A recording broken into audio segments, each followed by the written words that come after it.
Good afternoon girls. Girls मैंने आपको इससे पहले 5.4 लेक्चर एक्सरसाइज कराई थी इससे पहले वाले लेक्चर में। आज मैं आपको इस लेक्चर में नेक्स्ट टॉपिक करा रही हूँ। नेक्स्ट एक्सरसाइज है आपकी एक्सरसाइज 5.5। ठीक है, चलिए स्टार्ट करते हैं। एक्सरसाइज 5.5 में आपका सबसे फर्स्ट टॉपिक है लोगैरिथमिक फंक्शंस। ठीक है, चलिए लोगैरिथमिक फंक्शंस क्या होते हैं बेसिकली। देखो, अगर मेरे पास F A X equals to N, यानी कि A to the power X अगर मेरा इक्वल है एन के, ठीक है ना। अभी ए क्या है, एन क्या है और एक्स क्या है, ये मैं अभी आपको बताऊंगी। अभी फिलहाल आपको क्या देखना है कि अगर ए टू द पावर एक्स मेरा इक्वल है एन के, देन वी डिफाइन, हम क्या डिफाइन करते हैं कि जो मेरा log n है, ठीक है ना, यानी कि ये वाला जो n है, यहाँ पे जो भी हमारी n की वैल्यू होगी, तो log n जिसका a यानी कि इसको मैं क्या बोलती हूँ, बेस वैल्यू। ये छोटा सा जो a लिखा है ना, इसको हम क्या बोलेंगे, बेस। ठीक है, so log n to the base a equals to x। ठीक है ना, तो हम इसको कैसे डिफाइन करते हैं कि अगर a की power x equals to n है, तो ये वाला n आ जाएगा मेरा log के साथ। यहाँ जो मेरी a की वैल्यू होगी वो होगी मेरी बेस वैल्यू, और जो उसकी पावर होगी x वो हमारा क्या आएगा, इक्वल्स टू x, यानी कि जो भी यहाँ पावर होगी वो हमारा log n की वैल्यू के इक्वल होगा। ठीक है, तो हम इस फॉर्म को इस तरीके से लिखते हैं। We can write it as like log a n equals to x, जिसमें a आपका क्या है, बेस वैल्यू है। सो अगर मैं इसकी डेफिनेशन बोलती हूँ, लोगैरिथमिक फंक्शन की डेफिनेशन बोलती हूँ, तो डेफिनेशन होती है कि base is the power to which the base must be raised is equal to that number, कि जो मेरा बेस है उसकी जो पावर थी वो मेरी क्या आ गई, उसके इक्वल में आ गई। दैट नंबर यानी कि x का जो भी मेरा नंबर होगा, जो भी मेरी वैल्यू होगी, वो मेरी क्या आएगी, इक्वल टू दैट नंबर। तो ये हमारा क्या होता है, लोगैरिथमिक फंक्शन। ठीक है, कि अगर a to the power x equals to n के है, तो log a n किसके इक्वल होगा, x के इक्वल होगा। If no base is indicated then we can consider the base as e। जैसे देखो यहाँ पर मैंने बेस वैल्यू a बोली है ना, तो अगर कभी यहाँ पर मेरे पास बेस वैल्यू a नहीं होती है, तब हम बेस अपनी मर्जी से क्या लेकर चलते हैं, e लेकर चलते हैं। तो जो मैंने यहाँ पर लिखा था log a n, तो मैं यहाँ पर क्या लिखूंगी, log e n, अगर मुझे कभी a नहीं दिया होगा। इन दैट केस हम क्या लेंगे, log e n, और log e n को हम क्या बोलते हैं, नेचुरल लोगैरिथम। ठीक है, क्लियर है कि अगर कभी मुझे बेस वैल्यू नहीं दी होगी तो हम अपनी मर्जी से e लिखेंगे। तो log e n यानी कि जब बेस e होगा तब हम उसको क्या बोलते हैं, नेचुरल लोगैरिथम। ठीक है, क्लियर है। चलो अब पढ़ते हैं प्रॉपर्टीज ऑफ लोगैरिथम। प्रॉपर्टीज क्या क्या होती हैं, देखो। फर्स्ट प्रॉपर्टी होती है हमारी log की, log a m into n is equals to log a m plus log a n, यानी कि अगर कभी भी log के साथ कोई भी टू वैल्यूज हमारी मल्टीप्लीकेशन में होंगी, तो हम उन दोनों वैल्यूज को क्या करेंगे, अलग अलग सेपरेट कर देंगे विद द प्लस साइन। देखो बेस वैल्यू तो वो ही रहेगी, बेस तो मैं लिखे जा रही हूँ, बेस में तो कोई फर्क नहीं है। हम सिर्फ क्या देख रहे हैं कि जो बेस वैल्यू है अगर उसके साथ कोई भी दो नंबर मल्टीप्लीकेशन में है, तो हम क्या करेंगे, log को m के साथ भी अलग करेंगे और n के साथ भी सेपरेट करेंगे विद द प्लस का साइन। और अगर log a दो वैल्यूज डिवाइड में है, क्वेश्चन फॉर्म में है, तब हम क्या लिखते हैं, log a m minus log a n। तो ये हमारी log की क्या होती है, प्रॉपर्टी होती है। जैसे मान लीजिए, चलो मैं आपको एक एग्जांपल बताती हूँ। फॉर एग्जांपल मान लो आपको दिया है log a 2x 3x, for example मान लो, तो मैं यहाँ क्या प्रॉपर्टी लगा सकती हूँ, log a 2x plus log a 3x। ठीक है ना, तो मैंने यहाँ पर क्या किया, मैंने प्रॉपर्टी लगाई कि अगर मेरे पास कोई भी दो नंबर मल्टीप्लीकेशन में है, तो मैंने दोनों को सेपरेट किया, log a 2x plus log a 3x। ऐसे ही आप क्वेश्चन फॉर्म में अगर होगा तो आपने ये वाला फॉलो करना है। ठीक है, फिर नेक्स्ट आती है आपकी log a m to the power n, तो वो हमारी किसके इक्वल होती है, n log a m। जैसे फॉर एग्जाम्पल मान लो आपको कोई वैल्यू आती है log a, क्या लेती हूँ, चलो मान लो आपके पास है 2x की पावर 3, ठीक है। तो हम इसमें ये वाली प्रॉपर्टी लगा सकते हैं। कैसे लगाएंगे, देखो m की पावर n है ना, तो यहाँ पे 2x की पावर 3 है ना, तो जो पावर में है देखो वो हमारी कहाँ आ गई है, प्रॉपर्टी में आगे। तो यहाँ पावर क्या है 3, तो यहाँ पे क्या आ जाएगा 3 log a 2x, ठीक है। तो हमने ऐसे इन प्रॉपर्टीज को अपने एग्जाम्पल्स में, अपने क्वेश्चंस में यूज करना है। Then fourth one is log a m into log b a। अगर मेरे पास log a m यानी कि बेस वैल्यू a है और यहाँ पे m कोई भी एक वैल्यू है, और अगर log b यानी कि यहाँ बेस वैल्यू b है और यहाँ क्या है a, तो मेरे पास वो किसके इक्वल होता है, log b m के इक्वल होता है, ठीक है। और अगर मेरे पास देखो बेस वैल्यू a है और यहाँ पर वैल्यू क्या है b, बेस वैल्यू b है और यहाँ पे क्या है a, तो अगर ये दोनों मेरा प्रोडक्ट में होते हैं तो हमारे पास ये किसके इक्वल होता है, 1 के इक्वल होता है, ठीक है। एक और चीज, log 1 की वैल्यू अगर बेस a है तो log 1 की वैल्यू क्या होती है, 0। और अगर log a और उसका बेस भी a है, देखो दोनों सेम है ना, अगर यहाँ भी a है यहाँ भी a है, तो हमारे पास उसकी log की वैल्यू क्या होती है, 1। फॉर एग्जाम्पल मान लो आपके पास आ जाता है किसी क्वेश्चन में log 10 और यहाँ पे भी क्या आ जाता है 10, तो आप डायरेक्टली क्या लिखोगे, 1, कि बेस वैल्यू भी 10 है, यहाँ पर भी 10 है, तो हम यहाँ पर क्या लिखेंगे, डायरेक्टली 1। तो इस तरीके से हमने इन प्रॉपर्टीज को क्या करना है बेटा, यूज करना है, ठीक है।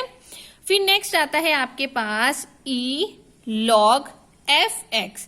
अगर आपके पास e की पावर में log है और log के साथ कोई एक फंक्शन है, x का कोई एक फंक्शन है, तो वो हमारा किसके इक्वल होता है, फंक्शन के ही इक्वल होता है।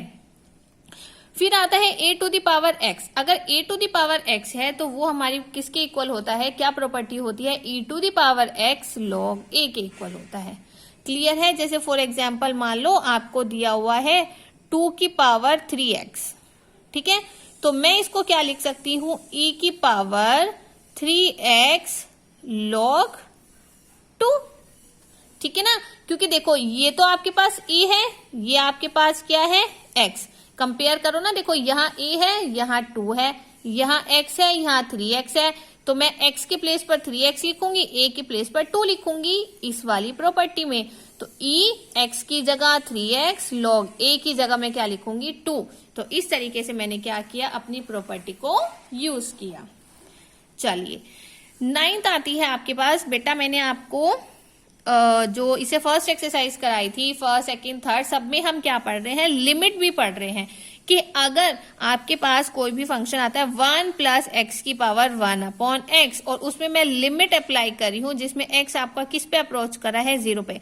देखो यहाँ भी 0 यहाँ भी 0, तो ये डायरेक्टली हमारा किसके इक्वल होता है, ई के इक्वल होता है।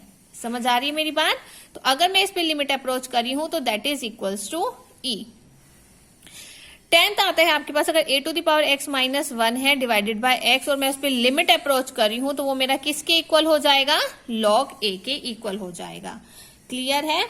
चलो ये थी आपकी कुछ प्रॉपर्टीज। अब आती है आपकी डिफरेंशिएशन का फॉर्मूला। हमें डिफरेंशिएशन भी तो पढ़ना है ना log का, जैसे हमने ट्रिग्नोमेट्रिक फंक्शन के पढ़े हैं और सबके इनवर्स ट्रिग्नोमेट्रिक फंक्शन के डिफरेंशिएशन के फॉर्मूलाज पढ़े हैं, ऐसे ही हम log के भी डिफरेंशिएशन का फॉर्मूला पढ़ेंगे।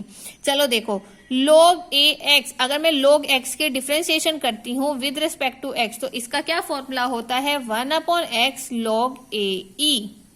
क्लियर है कि अगर बेस वैल्यू a है तब हमारा log x का डिफरेंशिएशन का फॉर्मूला होता है 1 अपॉन x log ae, ठीक है।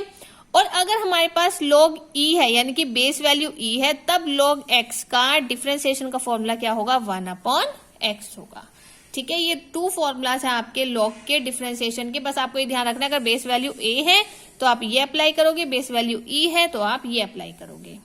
ठीक है, इसके बाद नेक्स्ट आता है आपका एक्सपोनेंशियल फंक्शन। एक्सपोनेंशियल फंक्शन हमारा क्या होता है बेसिकली कि अगर किसी भी फंक्शन के पावर में वेरिएबल x आता है तो उसको हम एक्सपोनेंशियल फंक्शन कहते हैं। जैसे a की पावर x, e की पावर x, 5 की पावर x। तो अगर किसी भी फंक्शन के पावर में x वेरिएबल आता है तो वो हमारे क्या हो जाते हैं, एक्सपोनेंशियल फंक्शन हो जाते हैं। इसके बाद आती है आपकी प्रॉपर्टीज एक्सपोनेंशियल फंक्शन की। ये सबसे आसान है। देखो क्या, अगर आपके पास a की पावर m इंटू a की पावर n है तो वो किसके इक्वल हो जाती है, a की पावर m प्लस n। यानी कि अगर बेस वैल्यू सेम है तो पावर्स क्या हो जाती हैं, ऐड। ये तो आपने पहले भी पढ़ा होगा ना।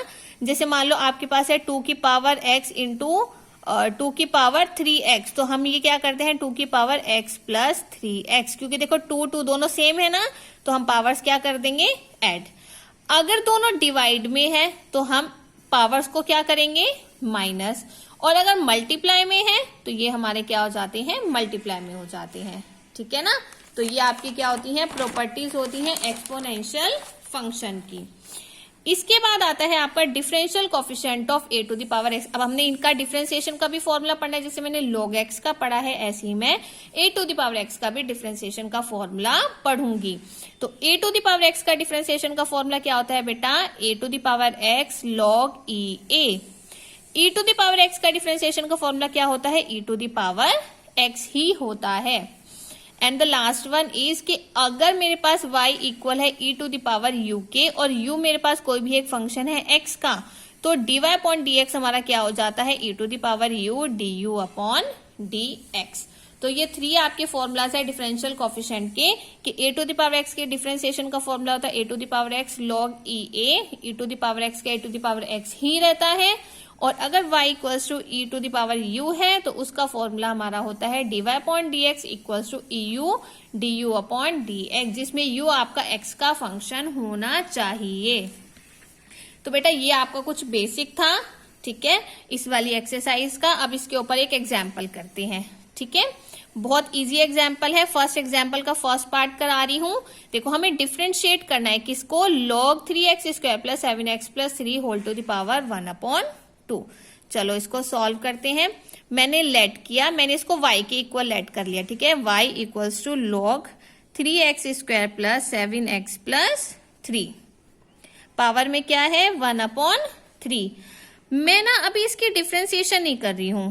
क्यों नहीं कर रही हूं, अभी ना मैं यहाँ पे ना log की प्रॉपर्टी अप्लाई करना चाहती हूँ। क्या प्रॉपर्टी अप्लाई करना चाहती हूँ, देखो मैंने अभी प्रॉपर्टी पढ़ी थी ना कि अगर log किसी log के साथ जो भी वैल्यू होती है और उसकी कुछ पावर होती है तो पावर कहाँ आ जाती है, आगे मल्टीप्लाई में, और बाकी सब क्या रहता है, एज इट इज रहता है। ठीक है ना। मैं प्रॉपर्टी लिख देती हूँ। प्रॉपर्टी क्या थी, log x to the power, एक सेकेंड में देख लेती हूँ मैंने किससे डिनोट किया था। देखो ये वाली log a m to the power n equals to n log m। ठीक है ना। तो यहाँ आपके पास क्या प्रॉपर्टी थी, log m to the power n equals to n log m। ठीक है ना। देखो यहाँ पे कोई बेस वैल्यू तो है ही नहीं, तो इसलिए हम बेस वैल्यू तो देख ही नहीं रहे हैं अभी। यहाँ पे सिंपल हमारी log की फॉर्म में क्वेश्चन दिया हुआ है, तो बस मैंने यहाँ पे ये फॉर्मूला अप्लाई किया, log m to the power n किसके इक्वल होता है, n log m के। यानी कि जो भी पावर होगी वो पावर कहाँ आ जाएगी, मल्टीप्लाई में आ जाएगी, बाकी टर्म एज इट इज। अब हम इसकी क्या करेंगे, डिफरेंशिएशन करेंगे, dy अपॉन dx। देखो 1 अपॉन 3 कॉन्स्टेंट है तो 1 अपॉन 3 में एज इट इज लिख रही हूं। चलो अब इसकी डिफरेंशिएशन करो। log x की डिफरेंशिएशन आपकी क्या होती है, 1 अपॉन x। अभी बताया है ना फॉर्मूला डिफरेंशिएशन का। तो हमारे पास जो log x की डिफरेंशिएशन होती है वो क्या होती है, 1 अपॉन x। पर यहाँ पे x तो है ही नहीं, तो मैंने यहाँ पर क्या किया, इस पूरे को x माना हुआ है। देखो मैंने अभी बताया था ना कि डिफरेंशिएशन ऑफ log x किसके इक्वल होता है, 1 अपॉन x के। पर यहाँ x की जगह तो हमारे पास ये पूरी ब्रैकेट है, तो यहाँ x की जगह पर मैं ये पूरी की पूरी टर्म लिख रही हूं। ठीक है ना बेटा। उसके बाद देखो log x की डिफरेंशिएशन करनी थी, पर यहाँ तो x है ही नहीं, है ना। यहाँ तो x के प्लेस पर क्या है, 3x square plus 7x plus 3। तो ये भी हमारे पास पूरा एक फंक्शन है x का, तो इसलिए अब मैं फर्दर x की भी डिफरेंशिएशन करूंगी। ठीक है ना। तो वही हम चेन बना रहे हैं। तो देखो ये वाली टर्म तो हमारी क्या रहेगी, एज इट इज। अब मैं ब्रैकेट का क्या करूंगी, डिफरेंशिएशन सॉल्व करूंगी। चलो स्टार्ट करो। 3 कांस्टेंट है, 3 as it is. X square की डिफरेंशिएशन क्या हो जाएगी, 2x। 7 क्या है constant, 7 as it is. X की डिफरेंशिएशन क्या होती है, 1, आप लोगों को पता ही है। प्लस 3 की डिफरेंशिएशन क्या होगी, 0, क्योंकि हम कांस्टेंट वैल्यू की डिफरेंशिएशन क्या करते हैं, 0 करते हैं। तो बस आपके पास ये वैल्यू आ गई, इसको कर लेते हैं simplify. 3x square plus 7x plus 3, 3 2 जा 6x प्लस 7। ठीक है, तो हमारे पास फाइनल आंसर क्या आ गया, 6x plus 7 upon 3, 3x square plus 7x plus में 3। तो this is your final answer. तो हमने बस बेसिकली क्या किया है बेटा, यहाँ पे दोबारा से देखो, पहले मैंने यहाँ पर log की प्रॉपर्टी अप्लाई की है, कौन सी, ये वाली, log m to the power n। तो जब भी अगर log के साथ कोई भी टर्म होती है और उसकी कोई पावर होती है तो पावर हम आगे मल्टीप्लाई में ले आते हैं, बाकी टर्म एज इट इज। उसके बाद मैंने यहाँ पे आपको log x की डिफरेंशिएशन बताई थी 1 अपॉन x, बट यहाँ हमारे पास log x तो नहीं है, x की जगह ये पूरा ब्रैकेट है हमारे पास, ये भी तो पूरा एक फंक्शन है ना। तो मैं क्या करूंगी, जो मेरा log x का डिफरेंशिएशन का फॉर्मूला होता है उसमें जहां डिफरेंशिएशन करके x आया है, x के प्लेस पर हम ये पूरा ब्रैकेट लिखेंगे। तो मैंने 1 अपॉन x की जगह पूरा ब्रैकेट लिखा हुआ है, और फिर फर्दर हम आगे इस पूरे ब्रैकेट की यानी कि पूरे फंक्शन की भी डिफरेंशिएशन करेंगे। तो पूरे ब्रैकेट की डिफरेंशिएशन आपको आती ही है। 3 कांस्टेंट है as it is, x square की 2x, 7 कांस्टेंट है एज इट इज, x की क्या होती है 1, और 3 क्या हो जाएगा 0। बस फिर सिंप्लीफाई करके ये आपका क्या आ गया, फाइनल आंसर। तो आज हम फिलहाल इतना ही करते हैं इस एक्सरसाइज में बेटा। मैंने आपको बेसिक बताया है और उसका एक एग्जाम्पल, तो ये आप आज पढ़िएगा। किसी को कोई डाउट आता है तो आपने मुझसे पूछना है। ठीक है, थैंक यू।